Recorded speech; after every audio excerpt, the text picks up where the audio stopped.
Une histoire en 3D. On y plonge tout entier, on y immerge et tout d'un coup, il y a un mot, une phrase, un des personnages qui rejoignent notre cœur, notre situation présente. Je parle des récits. Je vous invite maintenant à penser à une histoire qu'on vous a racontée ou que vous avez lue vous-même, qui vous a particulièrement touché. Retenez dans votre cœur ce qui vous a touché et méditez-y. Peut-être qu'il n'y a rien qui vous vient là comme ça, mais même toute la semaine, vous pouvez un peu réfléchir. Quelle est l'histoire qui m'a touchée dans ma vie ? Nous commençons ce semestre par une série sur le livre de Ruth, qui est un récit, et plus précisément une nouvelle. 40 à 50% du texte biblique sont des récits. Beaucoup plus qu'un texte explicatif, les récits ont l'art de nous rejoindre là où nous sommes, souvent en douceur, mais avec une puissance incroyable. Et nous pourrons refaire ce même exercice à la fin de notre saison Ruth. Qu'est-ce qui me rejoint dans ce récit ? Qu'est-ce qui me touche ? Tout au long de cette série qu'on va vivre ensemble, on peut réfléchir à ça. Qu'est-ce qui me touche le plus dans cette histoire ? Le livre de Ruth est en fait une œuvre d'art, une brillante œuvre d'art théologique, un récit qui est très très bien construit et qui est intriguant à plus d'un titre. Il est, avec le livre d'Esther, le seul livre dans la Bible qui porte le nom d'une femme et en plus le nom d'une étrangère. Le personnage, le nom de Ruth, réapparaît dans le Nouveau Testament, dans la généalogie de Jésus, à côté de 4 autres femmes qui ont toute une histoire un peu bizarre, un peu douteuse ou douloureuse. Nous avons intitulé le livre, la série, vous voyez les flyers sur vos chaises, « Le Dieu caché du livre de Ruth ». Car Dieu n'y se trouve pas sur les devants de la scène. Dieu est certes présent dans le livre, mais en coulisses. Il est celui dont on parle, mais il ne semble pas intervenir comme un sujet, comme un personnage actif. Pourquoi est-ce ainsi ? Quels sont les enseignements que nous pouvons en tirer pour nos vies ? Élément de réponse dans quelques semaines, au fur et à mesure, dans cette série. Et voici ce que dit un commentaire juif sur la raison d'être du livre de Ruth. Il dit, le rouleau de Ruth, donc c'est ainsi que dans le judaïsme on appelle ce que nous on dit livre biblique, eux ils disent c'est le rouleau. Le rouleau de Ruth ne nous apprend rien sur ce qui est pur, ni sur ce qui est impur, pas plus qu'il nous apprend quoi que ce soit sur ce qui est interdit ou sur ce qui est permis. Pourquoi donc a-t-il été écrit ? Pour nous enseigner combien est grand le mérite de ceux qui agissent avec loyauté et avec bonté. Il utilise, c'est le mot chesed, qui va encore revenir aussi dans cette série, mot très très important pour le livre de Ruth. Le livre de Ruth ne nous dit pas quoi faire ni comment le faire, mais il nous parle d'amour, de fidélité, de bonté incarnée par des hommes et des femmes dans la vie réelle. Alors plongeons ensemble dans ce livre qui nous raconte une étape clé dans le projet de Dieu pour le bien de l'humanité. Et on va se mettre à l'écoute des 14 premiers versets.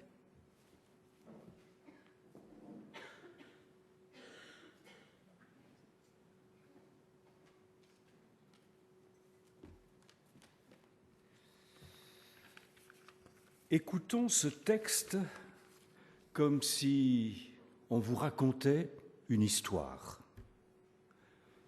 À l'époque où gouvernaient les juges, il y eut une famine dans le pays. Alors un homme de Béthel, en Juda, partit avec sa femme et ses 2 filles, et ils immigrèrent pour un temps dans la campagne de Moab. L'homme s'appelait Élimélec, sa femme Noémie et ses 2 fils, Malon et Kilion. Ils appartenaient au clan d'Éphrata. Au cours de leur séjour dans la campagne de Moab, Élimélec, le mari de Noémie, mourut, mais elle resta seule avec ses 2 fils. Et ceux-ci épousèrent des Moabites. L'une d'elles s'appelait Orpa, l'autre Ruth. Ils habitèrent là-bas pendant 10 ans. Malom et Kiliom moururent à leur tour. Et Noémie resta seule, privée de ses 2 enfants et de son mari. Alors Noémie se leva, elle et ses 2 belles-filles, et elle retourna de la campagne de Moab. Elle avait en effet appris dans la campagne de Moab que le Seigneur était intervenu en faveur de son peuple pour lui donner du pain. Elle partit de l'endroit où elle se trouvait, accompagnée de ses 2 belles-filles, et elles allèrent sur le chemin pour retourner vers la terre de Juda. Et Noémie dit à ses 2 belles-filles, « Mais allez, rentrez chez vous maintenant, chacune dans la maison de sa mère. Que le Seigneur soit bon pour vous comme vous l'avez été pour ceux qui sont morts et pour moi-même. Et que le Seigneur permette à chacune de vous de trouver la sécurité, celle d'une femme, dans la maison de son mari. » Puis elle les embrassa. Elles élevèrent la voix et se mirent à pleurer abondamment et lui dirent, « Non, non, nous t'accompagnons. Avec toi, nous retournerons auprès de ton peuple. » Noémie reprit, « Mais rentrez chez vous, mes filles. Pourquoi voulez-vous venir avec moi? Je ne suis plus en âge d'avoir des fils qui pourraient vous épouser. Mais rentrez chez vous, mes filles, allez. Je suis trop vieille pour remarier. Et même si je disais, il y a encore de l'espoir pour moi, cette nuit même, je serai à un homme qui me donnera des fils. Attendriez-vous qu'ils aient grandi? Renonceriez-vous à épouser quelqu'un d'autre? Non, mes filles, ma situation est plus amère que la vôtre, car la main de Dieu s'est abattue sur moi. » Les 2 filles, les 2 belles-filles, élevèrent la voix et pleurèrent de plus belle. Et finalement, Orpa embrassa sa belle-mère avant de la quitter, mais Ruth s'attacha à elle.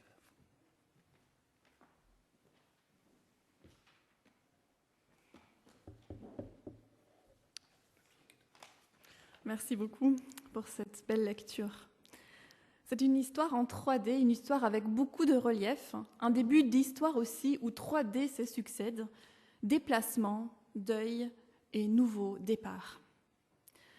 Déplacement. En 5 courts versets denses, le narrateur nous introduit dans l'histoire, place le décor. L'histoire se déroule à l'époque où gouvernaient les juges. L'époque des juges n'est pas une période rose pour le peuple d'Israël. Moïse et Josué, les 2 hommes qui ont guidé le peuple hors d'Égypte et vers la terre promise, sont morts. Il n'y a pas de successeur clair. Alors, différents juges, on pourrait les appeler les leaders du peuple, 12 hommes et une femme se succèdent sur une période de 350 à 400 ans. Il y a des défis internes, des défis externes pour le peuple à cette époque. À l'intérieur, la cohésion du peuple, qui est encore organisée en tribus, est faible, chacun faisant sa propre loi. La violence aussi celle envers les femmes particulièrement, est croissante dans ce livre des juges. À l'extérieur, le peuple est menacé par des peuples voisins qui l'envahissent régulièrement. À cette époque, il n'y avait pas de roi en Israël et chacun agissait comme il lui semble bon. Voici un des refrains qui revient régulièrement dans le livre des juges. C'est une période de chaos, de difficultés. Et le récit de Ruth se déroule à cette époque-là, avec la difficulté supplémentaire que le peuple est en proie à la famine. Dans le prologue du livre de Ruth, le narrateur nous raconte la réaction d'une famille, d'une seule, à cette famine. Oui, Dieu s'intéresse aux gens ordinaires. Il y a tout d'abord Elimelech, qui veut dire « Mon Dieu est roi ». Quel nom intéressant! Quand on pense au refrain, il n'y avait pas de roi en Israël. En tant que lecteur, ce prénom nous ramène à la question de savoir quel rôle Dieu jouera dans cette histoire. Aura-t-il une place de roi? Elimelech sera-t-il celui par qui Dieu passera pour faire du bien à son peuple, pour l'unifier enfin? Vient ensuite sa femme Noémie, que l'on peut traduire par « ma gracieuse » ou par « douceur de Yahweh ».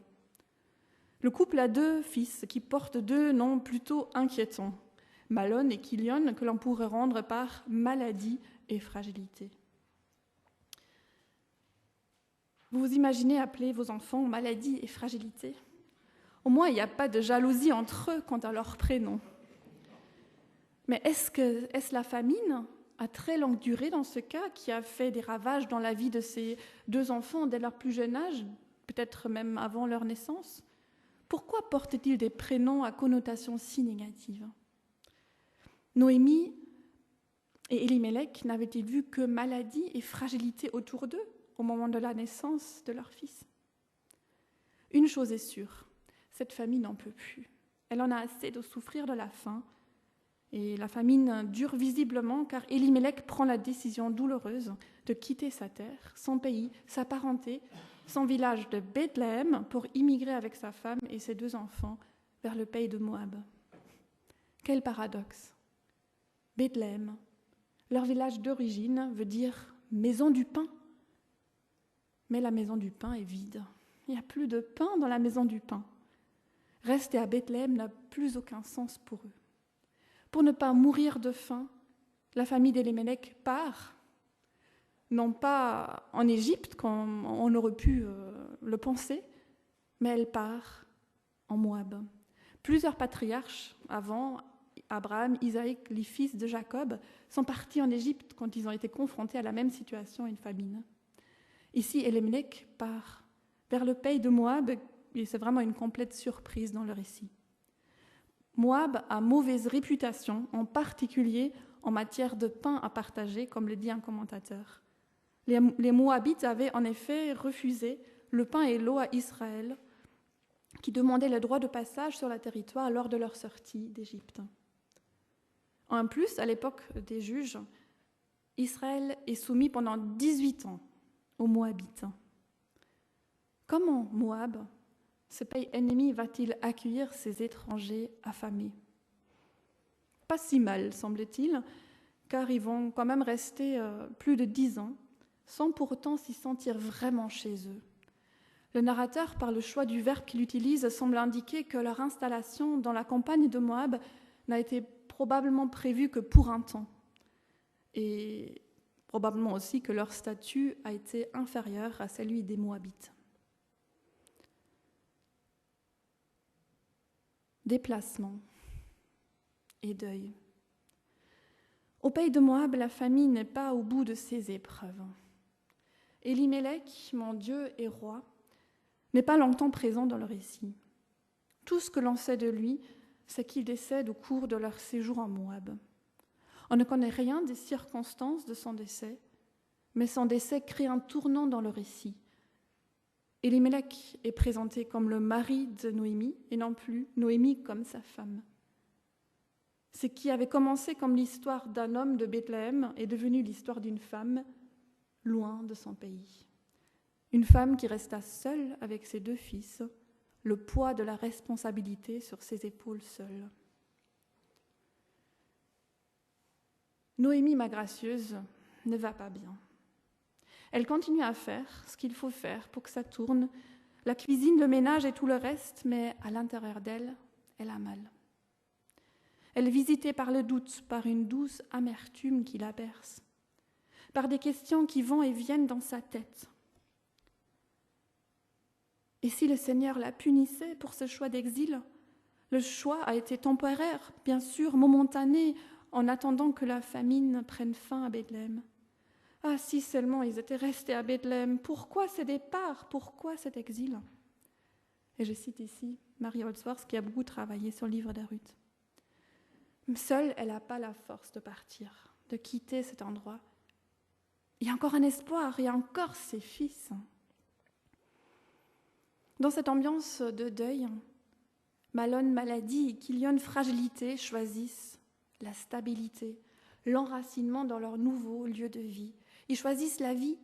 Ils épousent des femmes moabites, nommées Orpa, qu'on peut traduire par nuque, et Ruth, qui vient du verbe combler, s'associer, qu'on pourrait traduire par ami. Épouser des femmes étrangères n'était pas ce dont Noémie avait rêvé pour ses fils, encore moins des femmes moabites. Moabites, on l'avait dit, avaient mauvaise presse dans les récits de son peuple. Il y avait vraiment une tendance, un encouragement clair à se marier à l'intérieur du peuple à l'époque. Mais des femmes israélites, il n'y avait vraiment pas beaucoup en Moab. Et leurs familles qui auraient pu les juger étaient loin, très loin derrière les collines de leur pays d'accueil. Pendant 10 ans, la vie s'écoule. 10 ans dont nous ne savons pas grand-chose, si ce n'est que Noémie n'est pas devenue grand-mère et que ses belles-filles lui ont témoigné de la bonté. Et ça, c'est un baume sur les blessures présentes dans notre histoire. Et pour une fois, l'hypothèse la plus probable pour l'infertilité ne penche pas du côté des femmes, comme c'est habituellement le cas dans les récits anciens, mais du côté de Malone et Kilion, à cause de leurs prénoms, maladie et fragilité. Au bout de 10 ans, une nouvelle épreuve frappe la famille. Malone et Kilion moururent à leur tour. Noémie resta seule, privée de ses 2 enfants et de son mari. Noémie seule au centre de la phrase, et ça c'est voulu par le narrateur. Noémie comme entourée cruellement par cette absence criante. Une fois décédés, ses fils sont appelés enfants, avant qu'ils aient été toujours appelés fils. La notion d'enfanter est ainsi introduite dans le texte au moment où toute descendance semble désormais impossible. Déplacement, deuil et nouveau départ. Il n'y a plus que 3 femmes sur la scène, 3 veuves, sans enfants, sans descendance. Le manque de pain du début fait maintenant place au manque de descendance. Bethléem est à l'opposition de ces 2 manques. C'est la maison du pain, mais aussi la maison du pain, terme qui en hébreu peut être utilisé pour parler de la famille. L'appel de revenir dans son pays est fort pour Noémie. Revenir à Bethléem fait maintenant tout son sens. Comme ça faisait plus aucun sens pour eux de rester dans cette maison du pain vide, maintenant revenir fait tout son sens. Elle est plus seule que jamais, le temps est venu pour elle de partir, repartir vers la maison du pain. Elle avait en effet, verset 6, appris que le Seigneur était intervenu en faveur de son peuple pour lui donner du pain. Avait-elle entendu par des voyageurs que la situation de son peuple s'était améliorée? En tout cas, dans son cœur, c'est clair. C'est là l'œuvre du Seigneur. Oui, même loin dans notre exil, intérieur ou extérieur, le murmure de Dieu peut atteindre notre cœur. Dieu sait se manifester à nous à n'importe quel endroit. Et ce récit devient tout d'un coup dynamique avec 5 verbes d'action de mouvement qui se succèdent en 2 versets. Noémie se lève, elle retourne de la campagne de Moab, elle part de l'endroit où elle était.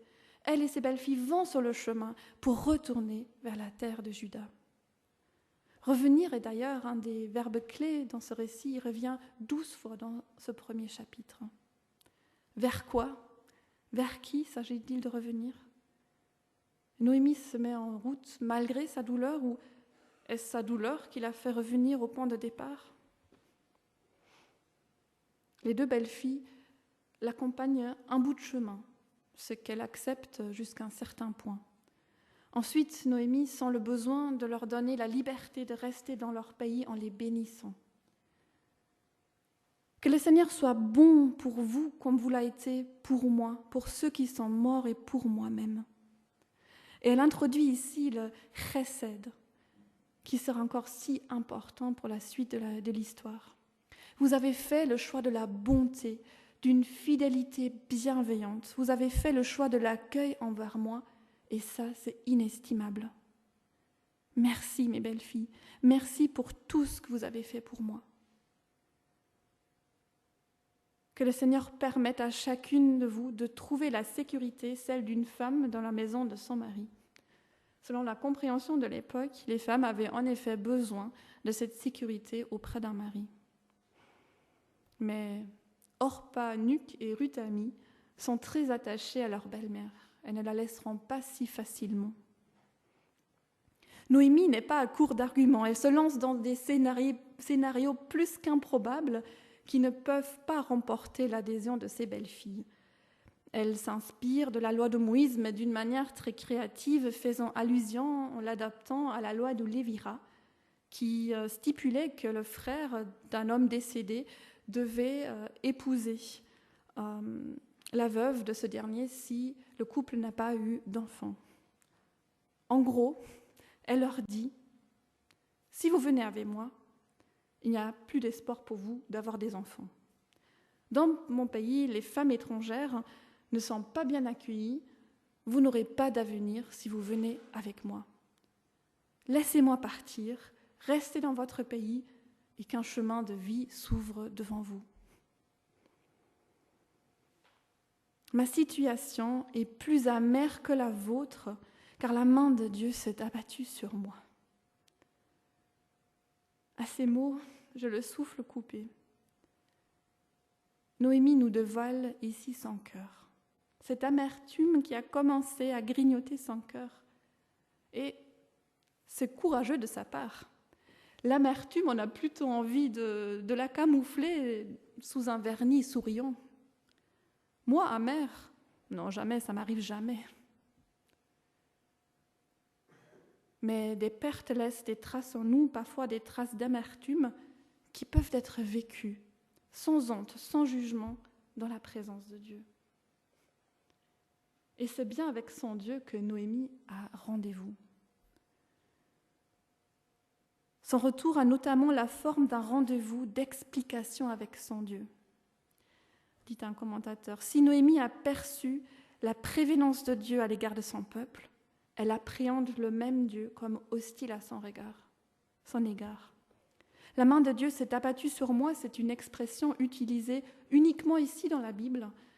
Elle fait de Noémie un Job au féminin, car c'est dans la bouche de Job qu'on retrouve des expressions similaires. Oui, comme lui, elle a tout perdu, à part sa santé. Nous ne pouvons qu'avoir une profonde compréhension et de la compassion pour elle. C'est comme si elle voulait mettre ses belles filles en garde. Je ne suis pas une très bonne compagnie. Je ne fais qu'attirer le malheur sur moi et sur ceux que j'aime. Mieux vaut s'abstenir. Mieux vaut ne pas venir avec moi. Celle qui se prénomme douceur de Yahweh n'arrive plus à croire en la douceur, en la bonté de Dieu pour elle-même. Pour les autres, oui, mais pas pour elle. Et ça peut nous dire quelque chose. Nous avons plus souvent tendance, plus facile à croire en les promesses de Dieu pour les autres, à croire quand ça devient difficile pour eux de croire, à prier quand ils n'ont plus de mots, plus de force. Noémie, quand est-ce qu'elle cessera de se voir comme une victime de Dieu, victime d'un Dieu qui est bon pour les autres, mais pas pour elle-même? Est-ce que des rayons d'espoir toucheront à nouveau son cœur? Comme précédemment, les deux belles filles commencent à pleurer ensemble, toutes les deux, en réponse aux arguments de Noémie.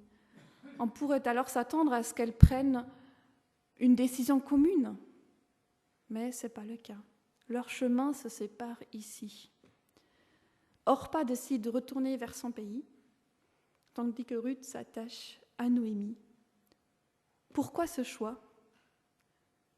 Comment serait-elle accueillie de retour à Bethléem, en particulier Ruth, l'étrangère?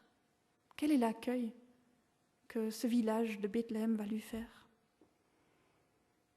La suite, au prochain épisode, à la croisée des chemins. On va conclure avec ce poème sur ce texte. En ce Dieu de providence, je crois, un peu, beaucoup, infiniment. Il a visité son peuple, sa fidélité est grande. En ce Dieu de rétribution, je crois, un peu, beaucoup, infiniment. J'ai rendez-vous avec lui et mon cœur crie. Je ne suis plus une bonne compagnie, l'amertume a bercé mon âme depuis longtemps, trop longtemps. La bonté des hommes, je m'y accroche comme un fin fil. Chesed, je veux le vivre. Oser me mettre en route, malgré tout, revenir.